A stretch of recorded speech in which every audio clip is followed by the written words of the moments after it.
Hi, everyone. Welcome back to that 90s Witch. I am so excited to introduce you to Dr. Sabina Magliocco. Sabina wrote this amazing book called Witching Culture that came out in 2004, and I am so excited to have her on the show so that we can talk about, from an academic point of view, from a research point of view, what witchcraft was like in the 90s and how that relates to the way we practice and experience witchcraft today. So, Sabina, welcome to the show. Thank you for having me here, Teresa. It's a pleasure to be here. Yeah, thank you. So, Sabina, I have known about you for a while. I have been following a little bit of your research, mostly kind of a little bit on YouTube, and I happened to find your book at a half price books, and I was like, oh my gosh, yes, I'm gonna grab this, right? And I started reading it, and I was like, I have to have her on this show because this is such a detailed, thorough, academic intellectual look at what witchcraft was in the 90s. And just to check in, and if you're comfortable saying this, are you still a practicing witch, Sabina?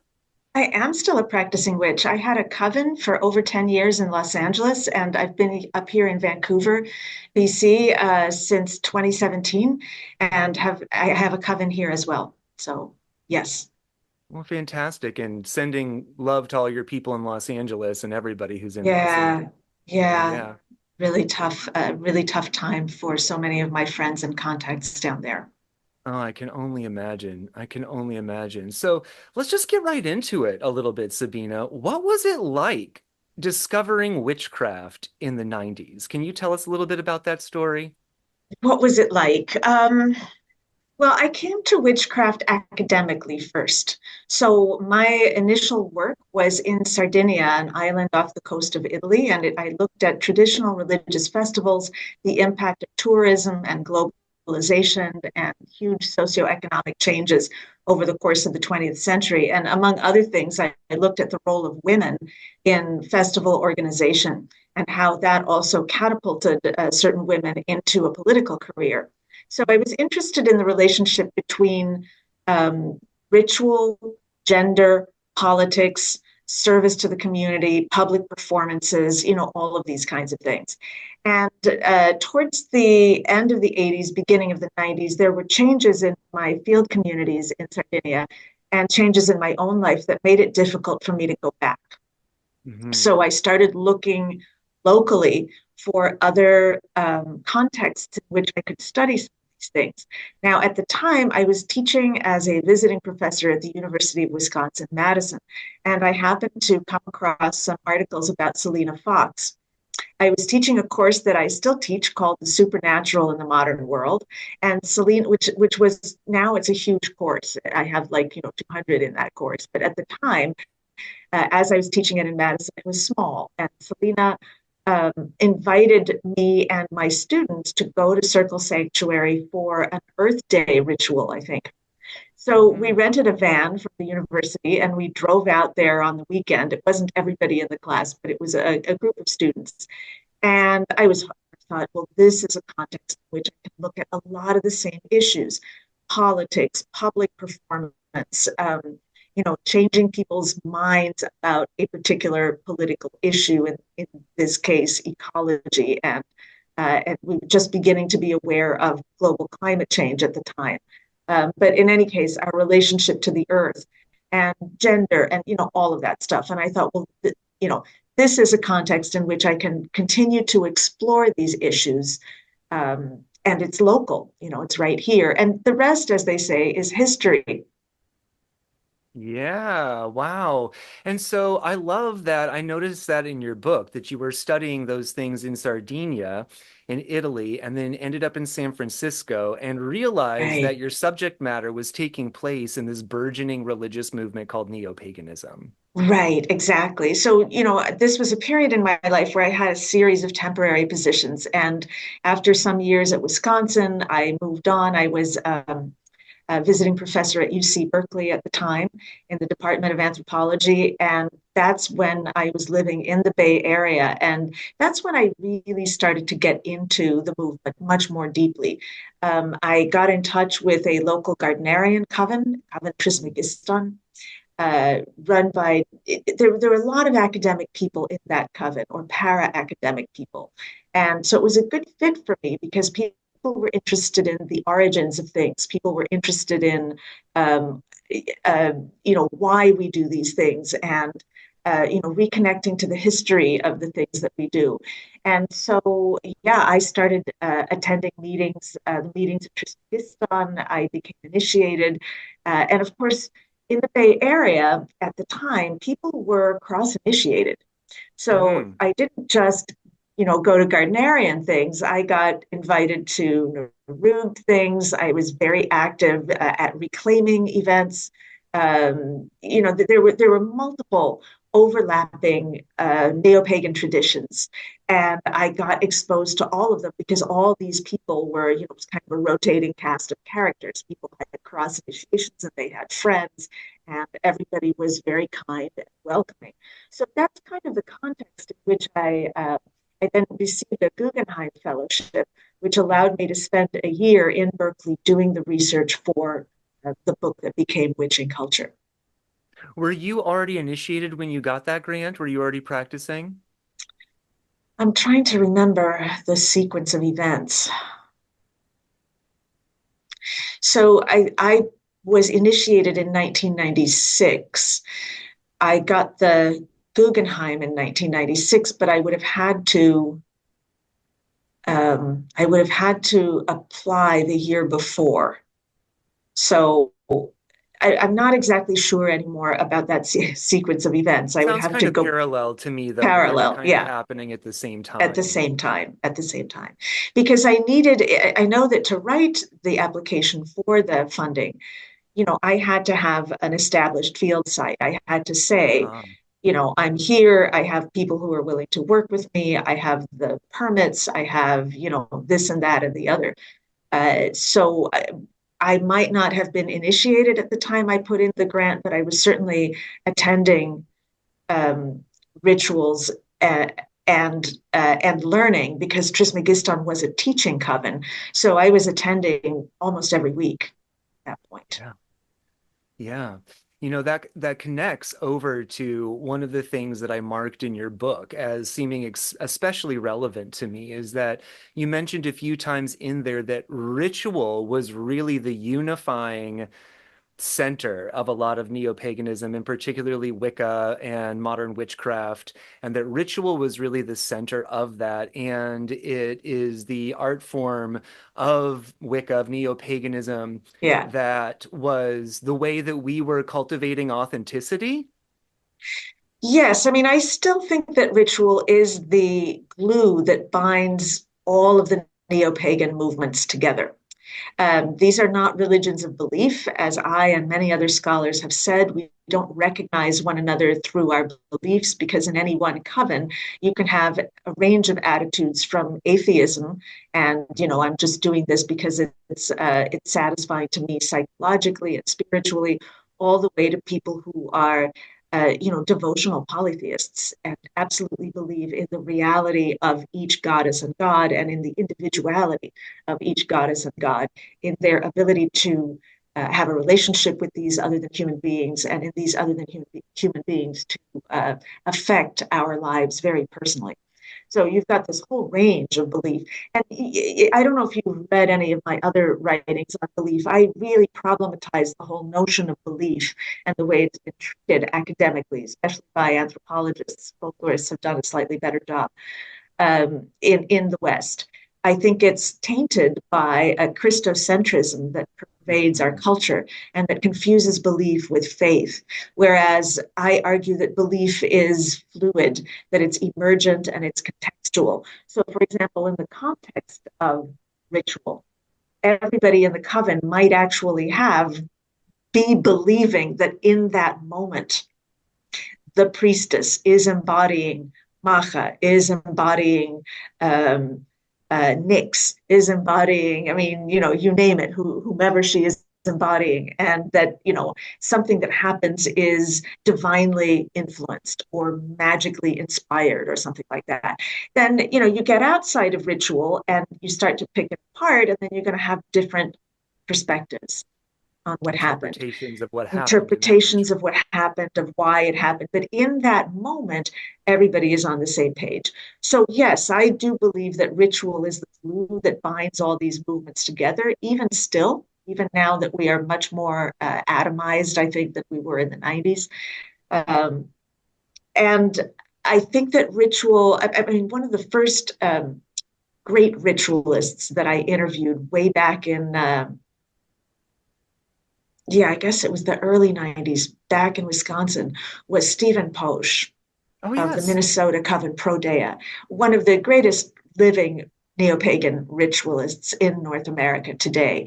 And I remember one of the first things he said to me in that interview was, ritual is my chosen art form.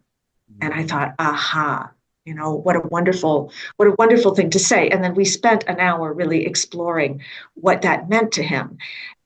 So I absolutely believe that ritual is an art form. And I think it is the art form of the movement par excellence. I am really heartened to hear you say that about how it's still the unifying factor. It's still the heart of neo-paganism, of Wicca, of modern witchcraft, because reading your book, I have to admit, I'm a Cancer moon, so it's not unlikely for me to go all nostalgic, but I was reading your book and I was like, oh, I miss this kind of witchcraft and paganism because back in the 90s, and maybe you had a different experience of this, it really was so central. And I remember a lot of my training was around not only learning how to perform ritual for my group, but then we would also go to larger festivals. We'd go to larger Yes, things. And then we would, as a group, offer these skills, offer this art to a yes. larger community that might be way more diverse than what our little group was. But it was so central in learning how to become a ritualist, offering that to your small community, preparing to offer that to the larger Mhm. community. And today, I see ritual happening in a lot of places. There's still public ritual. But to me, it seems like, and this could just be my perspective, so I'm interested to hear yours about this, that a lot more has gone into classes, a lot more has gone into Yes, workshops, a lot more has yeah, gone yeah. into sort of like conferences around subjects that we talk about, right? Because I know you talk about PantheaCon, which unfortunately is no longer around, and Yeah. but that was such a wonderful confluence of Oh, that class, workshop, intellect, but then also just like and ritual. Yeah, life-changing amazing. ritual. Life-changing rituals. Absolutely. Well, I mean, things change, right? And one of the changes that I see that is affecting modern paganisms, including witchcraft, that is affecting all religions, is that people are moving away from practicing in groups. There Yeah. is much more of a sense that, people don't want to be in a group. They want to kind of roll their own. They think of themselves as spiritual but not religious. They don't want to belong to a religious community. And there are various reasons for this, right? I mean, on the one hand, we all know that groups can become problematic. There can be abusive individuals in groups. We've heard recently in the last 5 years a number of reports of people who underwent, abusive relationships in the context of specifically Wiccan groups, right? But other groups as well. Religious leaders are in a position of power, and when they abuse that power, they hurt a lot of people. It's also difficult to find a simpatico group, right? As the housing crisis means that we are more atomized, that we are more scattered over a large urban area. You know, do you really want to get in your car and drive 2.5 hours on the freeway just to get to somebody's ritual? Maybe you don't. And I think that COVID was kind of the nail in the coffin of all of this Mm. because suddenly we couldn't get together in person anymore. And many groups found that, well, you could just get together remotely. You could just have Zoom rituals, which we did for, in my Vancouver coven. We kept Cedar Lodge going for several years with mostly online ritual, at least mostly online ritual in the cold months, which in Vancouver is most of the year. Um, and then in the summer we would get together socially distanced in somebody's backyard, but a lot of the stuff was done online. um, So that's satisfactory for some people. I find that for me personally, I have almost zero memory of the rituals that we did online, Hmm. honestly. And we wrote them. We were very careful. We actually developed a kind of aesthetic, a kind of way of working artistically with the medium. We did a lot more trance work, a lot Yep. more journeying. Uh, but my memories of those rituals are hazy, whereas my memory of in-person rituals are quite vivid. Hmm. So while I think that we have gained something in terms of um, convenience, in terms of lower impact on the planet, in terms of, gosh, during that early part of the pandemic when everybody was in isolation, it seems to me that I was participating in more online rituals than ever because I Yes. was participating remotely with Chris McGiston in Berkeley and with Jeffrey Albaugh, who was my HP in Southern California. He started a kind of online salon. And so we were participating in that. And then Cedar Lodge, my Vancouver group, I mean, it seems like every night practically we were online doing something pagan. So we gained some things, but we also lost some things in Yes. that modern pagan religions are embodied religions. They are Yes. religions of the body. We feel And the religions of presence. place, that also is a big part of it too, right? Yes, That being in the same place together that is physical and sensual or sensory maybe, right, isn't part of that. right. We connect to the land, not just any land, not a concept of the land, not the living room carpet either, but the actual land that we are doing ritual on. We connect with each other by being in each other's presence, by sensing each other's energy, by raising energy together, by feeling each other's energetic states, right? Um, there's so many sensory aspects to ritual, like sight, the beautiful objects, the robes for people who work robed, the decorations, the altar decorations, the scent, the incense that has been chosen for specifically that purpose. All of this stuff. And when you're online, that's lost. And to Yes. me personally, that is a great loss. That is too great a loss to overcome. So, yeah, things have changed and maybe we've gained some things. But I think we also lose things when we don't do things in person and when we don't do things in community, like in face to face community. Because the other thing that happens, and I noticed this when we were doing all these online rituals, is that, yeah, we were doing all these online things, right? But a number of people, half the time, were on their phones. They were, doing their nails or their hair. They were, cooking in the kitchen. They were like, and so you're not 100% doing the thing that you're supposed to be doing. You just have your Right. laptop on and your camera on while it's like teaching online. Believe me, I taught online for 2.5 years. I know the tricks, and I was dragged into online education kicking and screaming, but Hmm. I learned and, got some skills at it.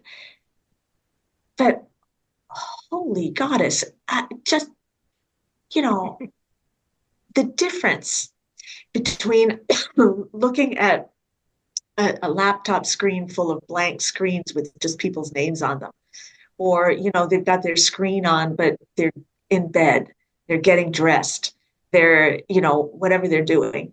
And being in the front of a lecture hall with people where you can walk around and say, and what did you feel about this reading? And how do you think that this affects, factor X, right? Come on. It's a whole nother story.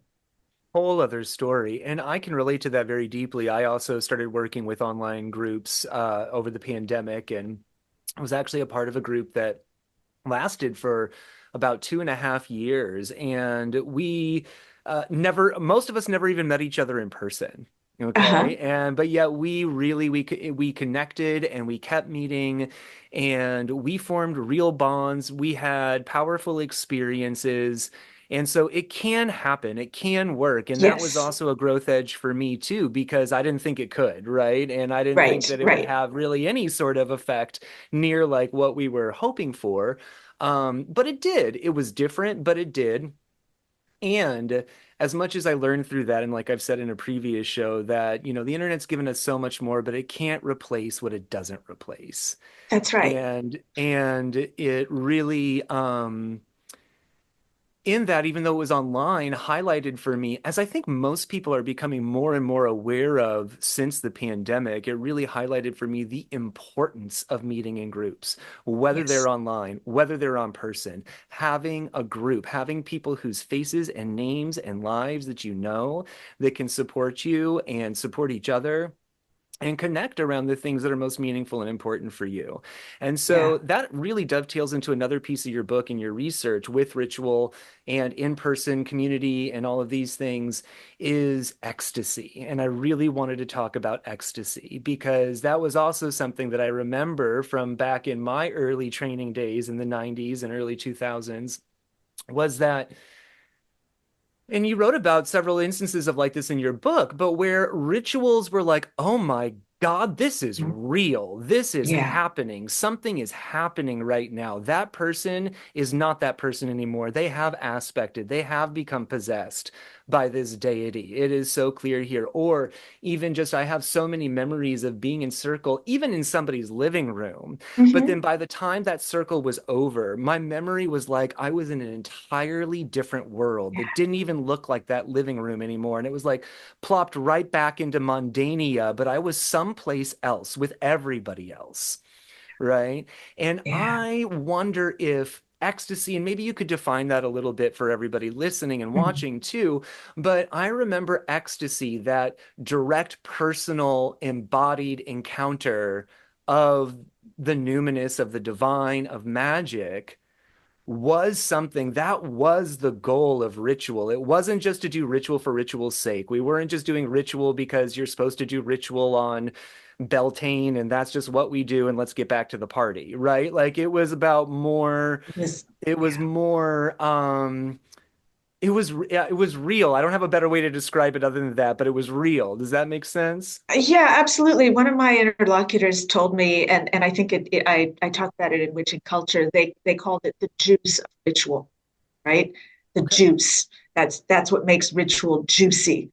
Yeah. So, and an ecstatic state is a state that takes us out of our ordinary waking consciousness and puts us in a different state of consciousness. Now, these are generally, you know, states of consciousness are on a spectrum, if you will, and they range from ordinary waking consciousness to deep trance, in which one is unaware of what is going on in the outside world and deeply immersed in another world or possessed by another being, by an other than human being, and unaware of what one is actually doing. It's like your body is a car, somebody else is driving the car.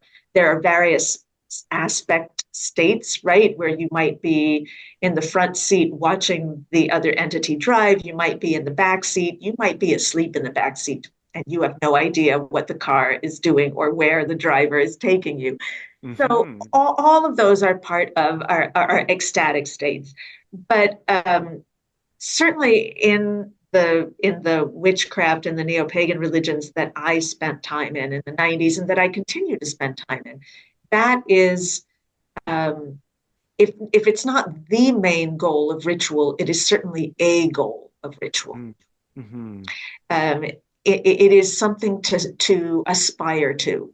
You can have good rituals without having ecstasy, and there are reasons to do that. So, for example, in my Los Angeles coven, as time went on, several of the people in the coven had children, and rather than ban children from ritual or kick people out of the coven or tell them that they had to get a very expensive sitter that nobody could find or afford, I think it's very important to raise children in the tradition. And Mm-hmm. so we adapted. We adapted. And when people had, well, little babies are like little potatoes, they can just go to sleep.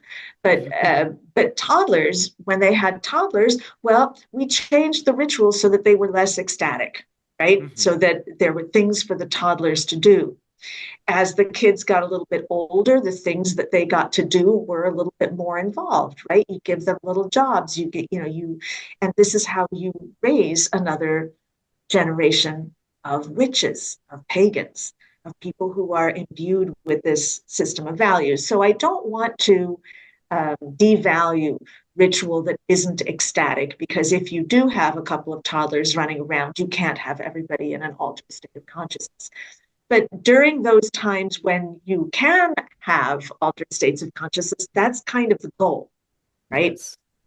To get ourselves out of ordinary mundania, as you say, and into the world of the gods, the world of the ancestors, of the land wights, of the spirits, and to have that different experience. Yes, I think that that's a really brilliant insight too about children and how that gets adjusted and how it meets our needs, how ritual is as our art form can be adjusted to meet the needs of our small communities and our larger communities.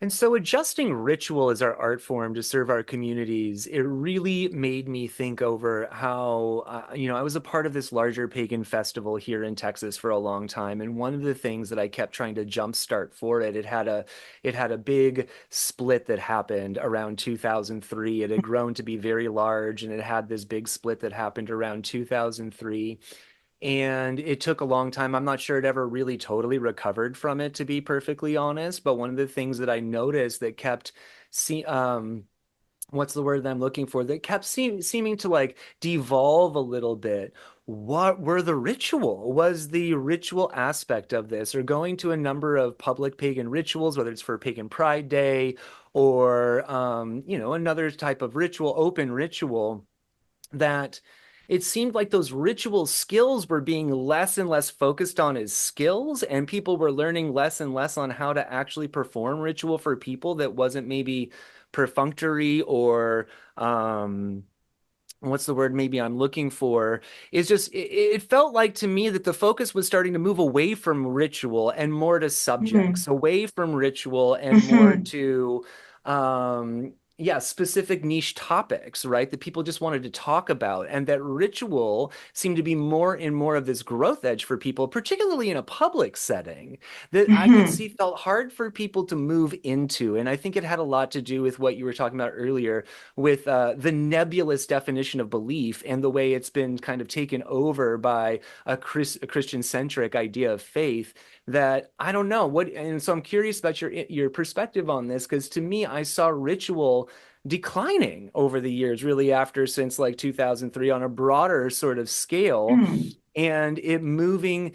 And I know that there are still groups that are doing amazing ritual. I know there's individuals that are doing amazing Mm-hmm. ritual. So this isn't like a blanket statement, but just more broadly, I noticed a shift away from the very conscious intent of developing skills for ritual to offer to your coven group grove and to larger communities, into more talking about subjects, into more about books, into more about Mm-hmm. not trying to create a ritual container for diverse people, but just saying, okay, well, we're all really diverse. Let's do our own thing.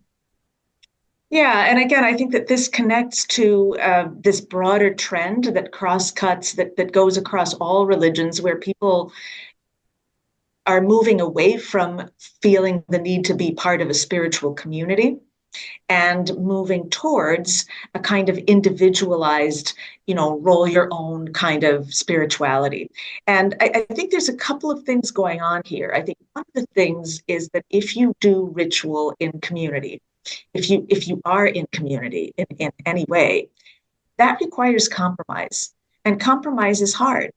I mean, I do write about this in Witching Culture, that we pagans tend, on the one hand, to idealize community, to Mhm. have this romantic notion of community. Oh, in ancient times, people lived in these small communities, and everybody was, in harmony with the land and in harmony with one another, and the various genders shared power equally, and all of this golden age gobbledygook. But at the same time, when it comes to being in community with one another, that's very challenging. Yes. And and oftentimes people grow impatient or they want things their way and and when they don't get things their way, it's very easy to say, well, F all y'all, I'm going to take my stuff and go over here, start my own group or work by myself or whatever. Now, I'm not by this trying to encourage people to stay in abusive situations or in situations in which they're uncomfortable. That's never okay. But you know, I have also been during my life, during my previous life, perhaps, in bands, right? So I've been in a number of bands. And to me, being in a group is very much like being in a band. Bands Mhm. come together because they share a sense of aesthetic. They want to play a certain kind of music, and they stick together because they have fun playing a certain kind of music. They fall apart usually either because of power dynamics. Somebody wants everything their own way, or because the aesthetics start to diverge. Some people want to go off and play a different kind of music, or they want to try a different style, or they want to get, whatever. And other people don't want that, you know. And I see very much the same dynamics in magical groups. So to keep a group going for a long time really requires compromise. So maybe we stretch a little bit. You're not, some groups that I've been in have both people who are very ceremonial in style and people who, are kitchen witches. With the Yep. aid of my asami, I can slice and dice salami and can throw a double whammy, and that's good enough for me, right? That. So Love it. those people, if they're going to do ritual together, need to compromise. So sometimes you're going to do things that are very ceremonial, and the kitchen witches might not be so happy, but and other times we're going to do things more informally, spontaneously, have that possibility for people to do more spontaneous creative things. And the ceremonial people are going to have to suck it up, right? As long as things are balanced and as long as people are aware and there's good communication, you can keep a group going. But that takes work. It Yes. takes work, and people don't want to put in that work. Yeah, and it's an interesting growth edge because I think it's one that not only are we facing as pagans, as Wiccans, as witches, and that's I feel like being very exacerbated right now, but I think it's a collective growth edge that's being exacerbated right now about how do we work in groups? How do we compromise Yeah, in ways that aren't authoritarian or giving up of who we right. really are or our authenticity or our goals and dreams, right? How we want our lives to be. And so I think it's so relevant for us to also lean in because part of what you also bring up in your book is how pagans contextualize themselves as not being part of normative culture or the Mm-hmm. overculture, right? And so, it seems like we have such a unique opportunity as pagans and Wiccans and witches to really lean into what the overculture is not doing, which is about leaning into those groups. And that's why that community, I think, is being talked about so much. But even while you were saying that, I'm like, as much as things change, they stay the same because that was the same in the 90's. People are talking about it We're now. talking Like, about it now. we This want is just community. this human nature, right? This is Yeah. human nature. Now, I'm going to say a couple of provocative things. The first is Oh, that, please do. especially Yes. Okay. especially in the United States, in the climate that we are going into now for the next 4 years, it's absolutely essential that we lean in and form communities. We're going to need each other. We're Yep. going to need to protect one another. Okay, we're going to need to protect the vulnerable among us. And we don't know which of those groups is going to be targeted yet and how they're going to be targeted. But if we don't have communities to support us, to depend on, to we are screwed. Yeah. So I totally agree. Yes. I'm going to take a word from my friend Byron Ballard, who Who writes I about adore. this so Yes, well. I adore. She talks about forming circles on the ground. And what she means by that is communities where you live, right? So that you know who has the truck, who has a winch, who has tools, who knows how to make a well? Who knows how to, who has legal skills? Who can hook Mhm. you up with a lawyer? Who knows, who has medical skills and can get the morning after pill, right? It doesn't have Mm. to be like survival skills, like, a survivor. But, we need communities with all those folks in them to support us. And if they are communities of faith, communities of spirit, well, so much better. But you can't be too picky and then go and say, well, she's really ceremonial. I don't really want to reach out to her because I'm more of like a airy fairy, whatever. Just stop. You know, being in community means that you are tolerant of that diversity, whatever form that takes. Now, I'm going to say another unpopular thing about ritual Oh, and why okay. ritual might be declining. Ritual can't be monetized, or rather, we haven't figured out a way yet to monetize ritual. On the other hand, all these workshops and those workshops around this, that, and the other, how to do, they can be monetized. They can be turned into online classes. They can be turned into, a series of things that people on your Patreon channel get for a monthly fee. They can Ritual isn't like that. It really is an art form that we build in community. And so, what I see in the pagan community is an increasing monetization and commodification of craft, of magic. Yes. Now, on the one hand, I mean, you could see this also as a democratization of magic, as of Yep. the occult becoming less hidden, less occult, more open to anyone. It used to be that you needed a library card and you needed the leisure to spend a lot of time reading about this stuff if you wanted to find out about it. Now you can take an online seminar and you can take seminars with people in Wales, in South Africa, in, wherever they happen to be. And this is great. I love this. I love this democratization of knowledge. On the other hand, ritual is hard to commodify in that way, right? Yes. I mean, we've talked about online ritual and how it both is and isn't effective. It has both pros and cons, but nobody is going to pay $100 to be in an online ritual with you, and they Hmm. should, and they shouldn't. Okay, they shouldn't.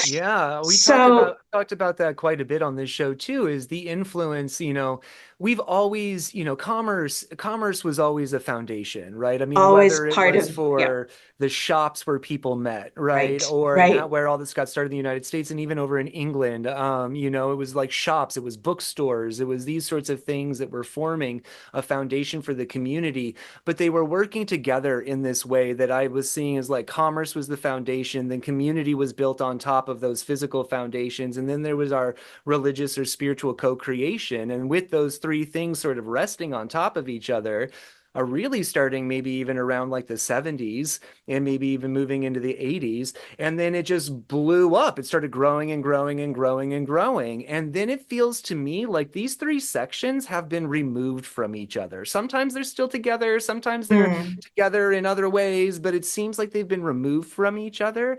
And because it is so much more clear to say, I'm going to pay you $100 for this thing and I will receive this thing and we're good. Right? It just mm-hmm, kind of keeps mm-hmm. things a little That's clear right. and clean. But at the same time, I don't see it fostering the kind of community and like creating our tradition as it Right. used to. Does that make sense? It makes a lot of sense because it takes reciprocity out of the equation.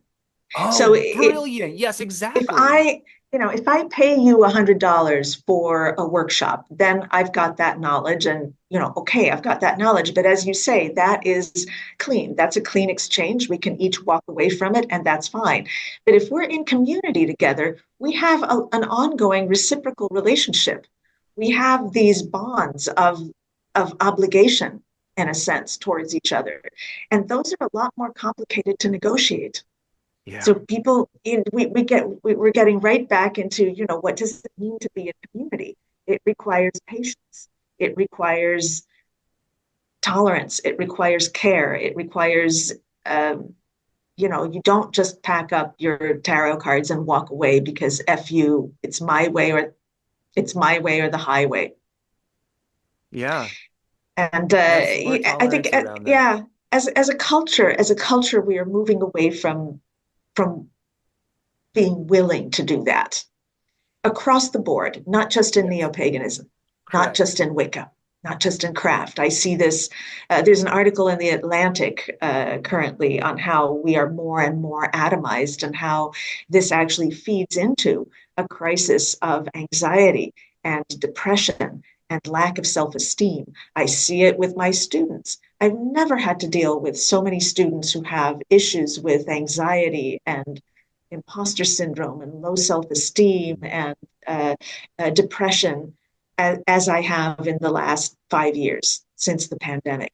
And again, I think it's because many of them are quite atomized. They have community, but it's all in their phone, right? Yes. They're just in their phone all the time. I'm not saying that that's not valuable because I have found online communities to be incredibly Yes. valuable to me, but as an auxiliary to real live people that you interact with on a regular basis. Yes. And so, following from that, kind of shifting gears just a little bit, but following from that, what would you say is the biggest change? And we might have already said it, but what would you say is the biggest change from paganism, Wicca, and witchcraft in the 90s, even late 90s, early 2000s, and Mm-hmm. in 2020 to 2025? So I think the biggest vector of change has been the explosive growth of the internet, right, and social media in particular.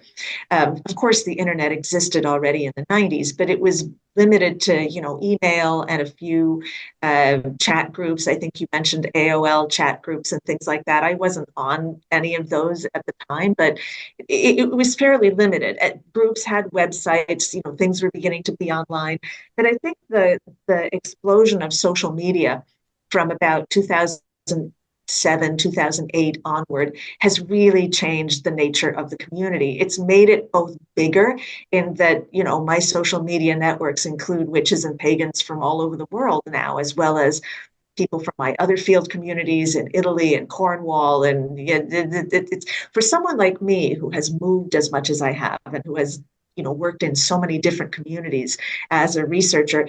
It's that part is really magical to just have Yeah. all of these communities in one place.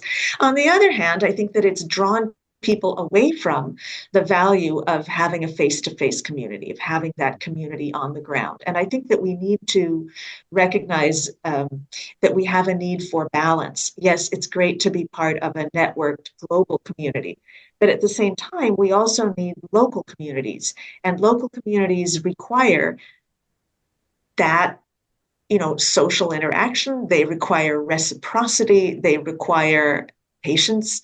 They require tolerance.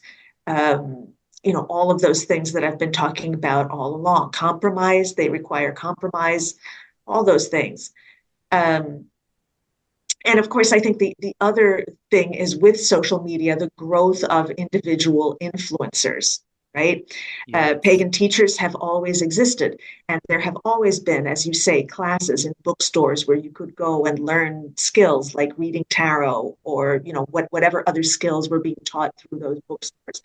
Not arguing that people shouldn't get paid for their teaching. Definitely Right. not arguing that. Right. But the explosion, for example, of witches on TikTok and other media that require just very little attention, where they're like, okay, here's this wonderful spell, and if you join my Patreon, I'll send you more of these things. And look, there's good witches on TikTok. There's good Yeah. material on TikTok. There's people Yeah. on TikTok who are good teachers and who really know what they're doing. But Yep. there's also a lot of dreck out there, right? Yeah. And sometimes it's hard to sort the people who have real knowledge to give from the dreck. And there's pressure, I think, on content creators to monetize their content more and more. Yes. And that just makes it's constantly trying to adjust what you're offering for a very short attention span market. Yes. Right. right? And so it changes what you're offering to try to bring it forward in that way. And I totally agree with that as well. And I also, yes, I've been a teacher for many years. Yes, pay your teachers, right? Pay your Pay teachers for teachers. skills. Yeah, And, they you know, absolutely. I wish that we could, you're talking about it's hard to pay for ritual, but that's also been something that I've talked about with several of my friends, ritualists who even traveled around the Midwest and offered ritual to pagan communities and stuff like that, about how it is such a central art form, but yet our really good ritualists are usually not supported or compensated for it, right? And that if it's our central art form, and it reminds me of you talking about in your book, which still happens to this day, the spiral dance at Samhain in San Hmm, hmm. Francisco with the reclaiming community, and how beautiful and elaborate and artistic it is. And not that Yeah. every ritual has to be that way. No, that's kind of, yeah, that's a very special thing. And that is paid, by the way. You pay to get into that. Yes. That Yeah. is by Okay. So, payment. and you have to, right? You Because there's a have lot of to. resources that go into that. And so, Absolutely. And those and people people, need to be paid. yeah. There's also a lot of volunteer resources that go into that, by the way. So, for Mhm. example, the reclaiming chorus is not paid. That's all volunteer. Many of the people who work as organizers donate hundreds of hours a year to putting on the spiral dance. So, but the venue needs to be rented, and Yeah. there's money that goes into the costumes, the lighting, all of those Oh, other, it's a production. I think, again, we need to think about scale. A ritual that you're putting on with your coven doesn't need payment, although most covens have, right. what's called a candle fund, where, Yes. everybody brings $5 once a month or once every 2 months and puts it in the kitty, and that's Toilet used. paper and tea lights add up. Yeah, Yeah. exactly. It adds up. If you're offering a ritual for your community, so my Los Angeles coven often offered a ritual at Pagan Pride because one of the main organizers of Pagan Pride was a member of our coven. So we always offered something, but we asked, I think, for in those days, canned goods donations, which we would then donate to the LA Food Bank. Nowadays, I think it's all cash. It's all Uh-huh. cash. It's done online. So there's an entry fee for Pagan Pride, and it's very reasonable, and it's given to charity. Um, but yeah, things like that. I hesitate to monetize ritual, right? I Because totally feel you on that as it's a well, right? Yeah. co-created art form.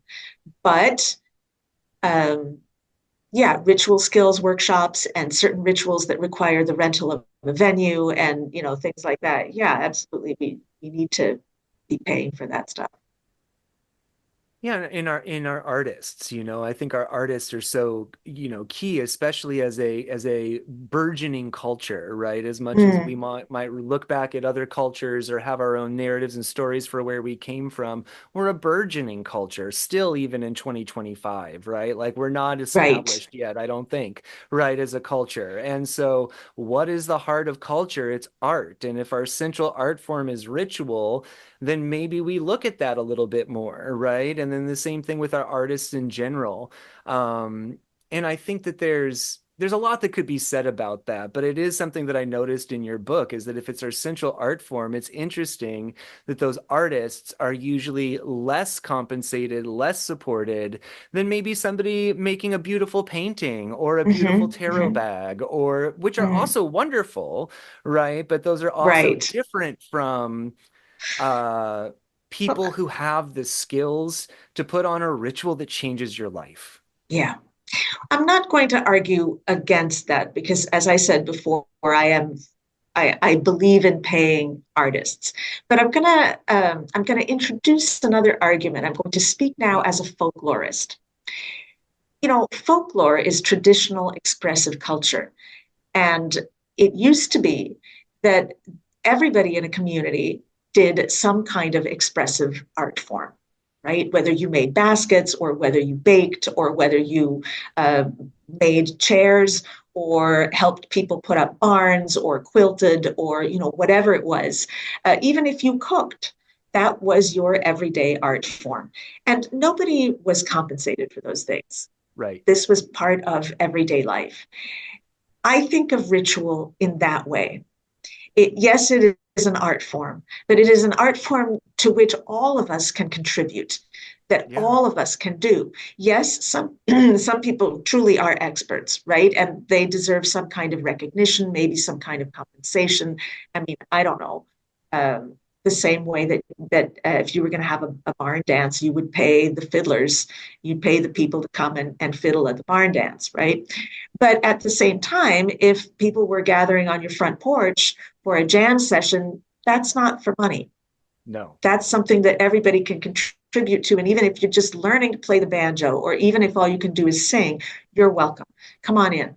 You know, everybody is welcome. Everyone's contribution is valuable. So to me, ritual adheres more to that traditional form. It is a form of Hmm. traditional expressive culture that is part of our culture. It's intrinsic to our culture, and everybody can learn. Everybody has something to contribute. So, so yeah, I think that that also offers a different perspective. And I think what I hear in this too is what you mentioned earlier is maybe more of a conscious engagement application of reciprocity with this. So it Yes. doesn't have to move totally over into consumable, but just like those people you were talking about, they weren't compensated for basket weaving and cooking and fishing and all of those things, but they were supported in But they being were able to be supported. a cook, a Right. basket weaver, a fisher. Exactly, exactly, because they did that, you know, and if you needed a new basket, let's say you needed a new basket and you didn't have a lot of basket weaving skills, right? Well, you had something else that you did. So you might go over to the basket weaver and say, you know, I really need me one of those new egg baskets because the bottom fell out of my old one. You know, it's all busted up. I'll tell you what, how about I bring over, you know, a bunch of pies or, you know, whatever it is that your skill was, fish. You know, I'm a blacksmith and I can make you some new wagon wheels if you bring over an egg basket in a couple of weeks. That's how traditional communities functioned. So Yeah, people were folk crafts people were supported. Obviously, we don't live in that kind of community anymore, sadly, but no. in small communities, we can support our ritual creators in more reciprocal ways. Yeah, yeah.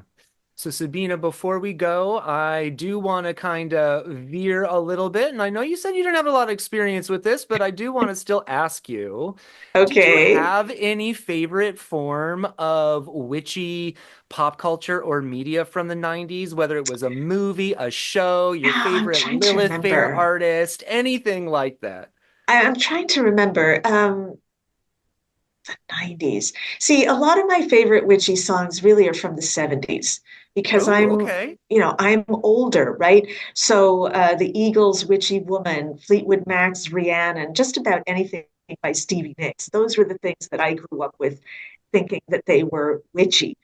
Um, the artists that I was listening to in the 90s were, you know, the Indigo Girls, Oh, yeah. uh, oh gosh, Hootie and the Blowfish, Huey Lewis and the News, and they're not witchy per se, right? Remember also Great that at artists. least until the late 90s, I was still in bands. So I was listening to a lot of bluegrass, listening to a lot of traditional music, because then that would feed back into whatever songs we were playing in the various bands that I was in. I remember Holly Tannen. Holly Tannen is a wonderful pagan artist who unfortunately hasn't gone online and kind of monetized her work, but or maybe fortunately, maybe she doesn't want it that way. But she and I appeared a couple of times together in coffee houses in Berkeley, and she did these wonderful films of traditional ballads about witches, about magic, just, you know, turning them upside down and writing very, very funny songs that we would perform together. So that's kind of my memory of the music scape of the 90s.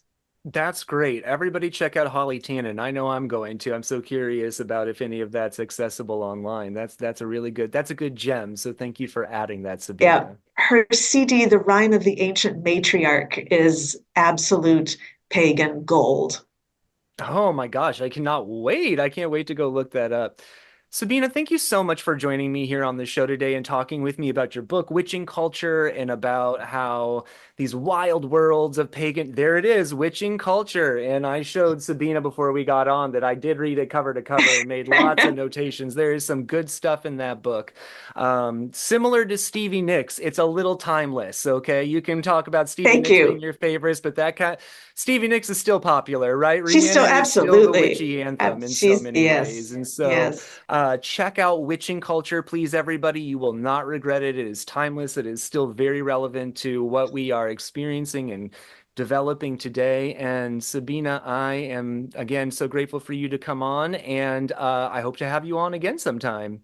Thank you so much. It's been a pleasure being with you. Take care. Thank you.